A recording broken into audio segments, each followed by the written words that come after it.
వీడు లెఫ్ట్ హ్యాండ్తో బాటిల్ పట్టుకున్నాడు. అయితే మనకు దొరికిన చెప్పు print size 10. If I'm not wrong his size is 8. అంతేకాదు అమ్మాయి లోపల దొరికిన సీమన్ని టెస్ట్ చేసి వాడి ఏజ్ అరౌండ్ 30 అని చెప్పారు. వీడికి 30 రావాలంటే ఇంకో 10 రావాలి.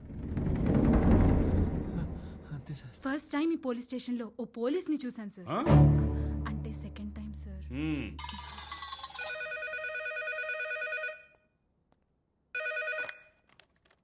హలో వాట్ వస్తున్నాం, ఇప్పుడే వస్తున్నాం. ఏమైంది సార్? ఊళ్ళో ఇంకోమంటారు, నిన్న పెళ్ళైన వార్డు మెంబర్ గంగుల కనకే చిన్న కూతుర్ని ఎవరు చంపేశారట.